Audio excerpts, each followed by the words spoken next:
Assalamualaikum warahmatullahi wabarakatuh.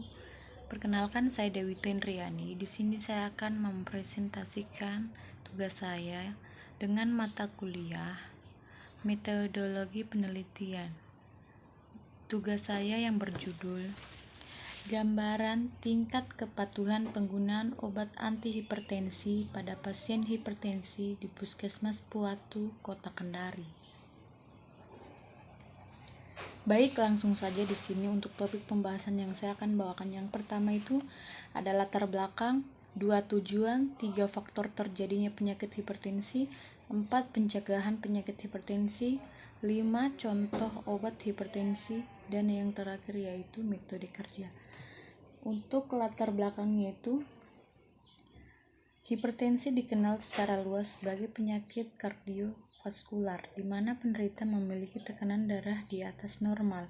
Penyakit ini diperkirakan telah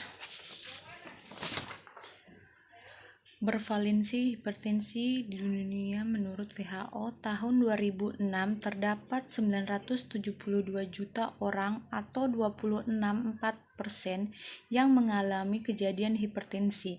Angka ini kemungkinan akan meningkat menjadi 29,2% di tahun 2005. Dari 972 juta mengidap penyakit hipertensi di negara maju dan di negara berkembang, termasuk Indonesia. Andra 2007. Gaya hidup dapat memicu terjadinya hipertensi karena gaya hidup menggambarkan pola perilaku sehari-hari yang mengarahkan pada upaya memelihara kondisi fisik, mental, dan sosial yang meliputi kebiasaan tidur, mengkonsumsi makanan yang tidak sehat, merokok, bahkan minuman-minuman beralkohol. Isnawati 2011. Menyebabkan peningkatan angka morbiditas secara global serba 4,5 dan prevalensi hampir sama besar di negara berkembang dan negara maju. Hipertensi merupakan salah satu faktor risiko utama penyebab gangguan jantung. Selain mengakibatkan gagal jantung, hipertensi dapat juga berakibat terjadinya gagal ginjal maupun penyakit radiovaskular. Penyakit ini memerlukan biaya pengobatan yang tinggi dikarenakan alasan sering angka kunjungan ke dokter, perawatan di rumah sakit, dan penggunaan obat jangka panjang. Depkes 2006. Kepatuhan adalah derajat di mana pasien mengikuti anjuran klinis dari dokter yang mengobati. Kepatuhan berasal dari kata patuh, yaitu suka menurut perintah, taat pada aturan, dan disiplin sebagai perluasan perilaku individu yang berhubungan dengan minum obat, mengikuti diet, dan merubah gaya hidup yang sesuai dengan petunjuk medis. Kaplan DKK 1997.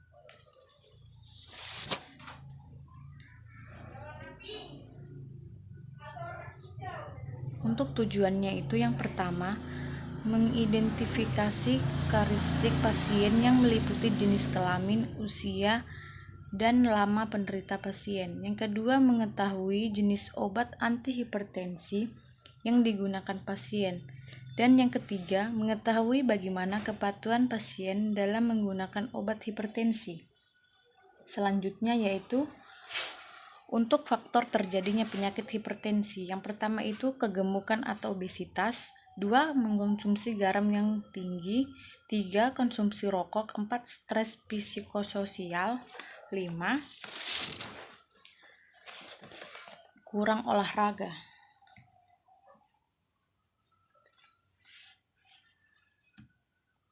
Dan untuk pengobatannya, yang di sini saya akan jelaskan.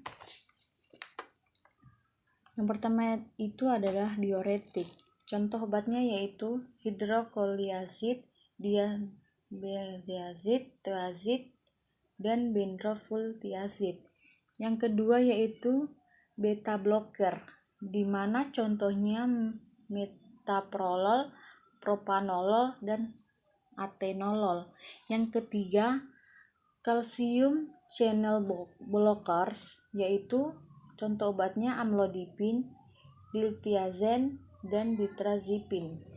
Yang keempat, acetiarosid. Contoh obatnya captopril, enalapril, dan lisotropil. Dan yang terakhir, calciacid blocker thiacid. Contoh obatnya itu candesartan, valsartan, dan epredartan. Dan untuk metode penelitiannya itu penelitian dilakukan dengan metode observasional secara ekstrasesional di Puskesmas Puatu. Metode ekstrasesional adalah metode yang dilakukan dengan sekali tatap muka atau melakukan wawancara langsung kepada pasien yang datang di puskesmas. Waktu dan tempat penelitian yaitu penelitian ini dilakukan di Puskesmas Puatu, Kota Kendari. Penelitian ini akan dilaksanakan pada tahun 2021. Terima kasih, itulah tadi hasil presentasi saya. Jika ada salah kata mohon dimaafkan. Wassalamualaikum warahmatullahi wabarakatuh.